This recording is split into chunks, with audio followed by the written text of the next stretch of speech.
Just learned this as I'm recording. Les Miles and Cam Cameron are gone at LSU, so head coach and offense coordinator are gone. Shocking, because I not shocking that he's getting fired, shocking that they're doing it after just a few games into the 2016 season. So, who are they going to hire? Who knows? But we know that Ed Orgeron, I think, from what I've read, will be the interim head coach. This guy can make a career out of being an interim head coach. That honestly makes me a little bit more nervous than Les Miles. That's probably why they fired Les Miles. So, yeah, no more Les, no more Cam at LSU. So we'll have to see what happens the rest of the season for LSU. I wouldn't count them completely out just yet, but then again, who knows? All right, so the Razorbacks look terrible.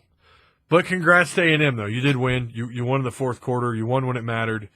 I don't think the score is really reminiscent of how the two teams played, but honestly, at the same time, with how bad Arkansas played on defense especially, I'm surprised they didn't win by 30. Arkansas on defense has so many things they need to fix. I think their secondary is fine.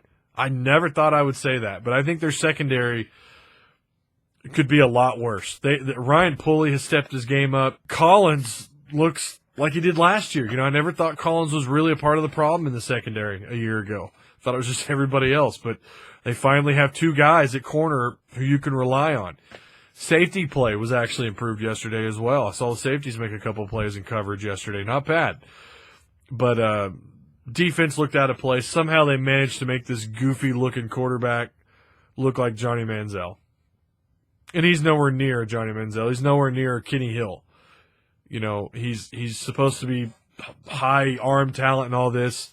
Looked terrible throwing the ball, I'll say that. But somehow Arkansas's defense managed to make him look like Johnny Manziel. And you got work to do. If you run the spread offense, high tempo spread offense, I guess I'm talking to 75% of football teams these days. But if you run this offense and you have a quarterback that can run, you got a shot at beating Arkansas. Let me tell you something. But then again, that's a lot of teams' kryptonite. Again, it is. Scrambling quarterbacks in that system are just a problem. So, going forward, keep doing what you're doing on offense. Maybe get situated on the offensive line a little bit better. Give your quarterback some more time. And try not to be so predictable when you're inside the 5-yard line of the other team. When you're on the other team's 5, maybe don't run the ball 10 times in a row. Just a thought. Also, another thing I've never seen in my life, I've never seen a 16-plus play drive, 7.5-minute plus drive. Talk about the same drive here, and walk away with no points. I've never seen that. There were so many points left on this field.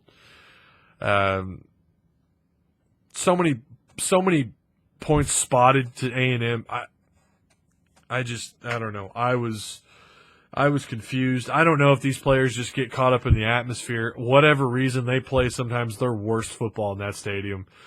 Petrino had his guys ready to go. I mean, he had A&M's number in that place.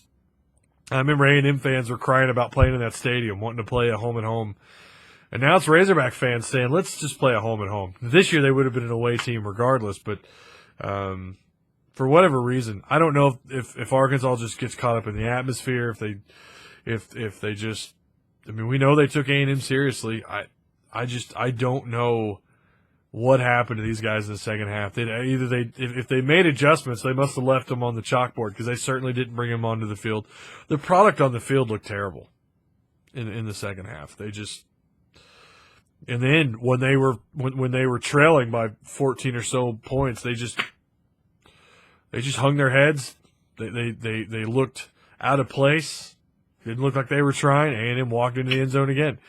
Again, that score is not reflective of how Arkansas has played this year, and it's not reflective of what happened in the first half. But if anything, that score is reflective of what Arkansas did in the fourth quarter, and it was just their inability to want to play football. To me, everyone gets blame here. The players, the staff, Brett Bielema, Rob Smith.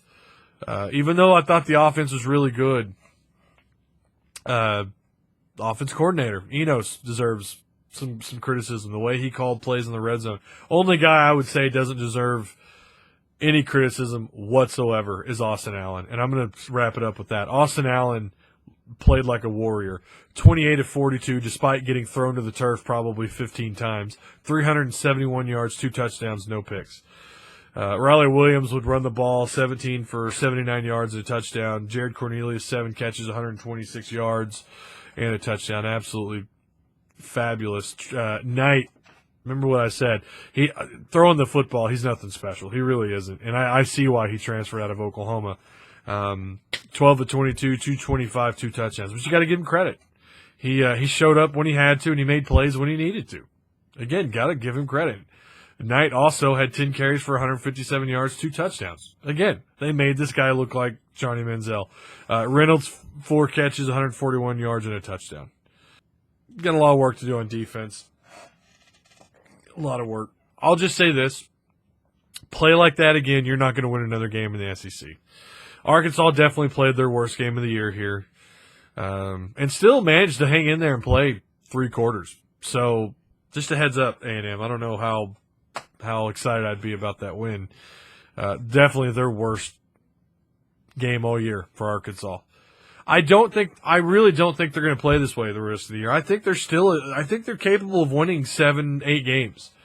Now, the question after that is, how many more 7-win seasons are Arkansas Razorback fans going to put up with under Brett Bielema? That's another question entirely. But I do think Brett Bielema's overall product on the field is much better than it's been in previous years. So, again, they still have a shot at turning this season around and being okay. So, yeah. Don't freak out too much over this, Arkansas fans. I think you're going to bounce back. I think the Razorbacks are going to bounce back and play much better football after this week. That's it for me, guys. Remember what I said. Like, comment, share the content, and subscribe if you haven't already. Try to keep your heads up this week, Razorback fans. I know it was a tough one, but also remember to be kind to one another. Until the next video, peace.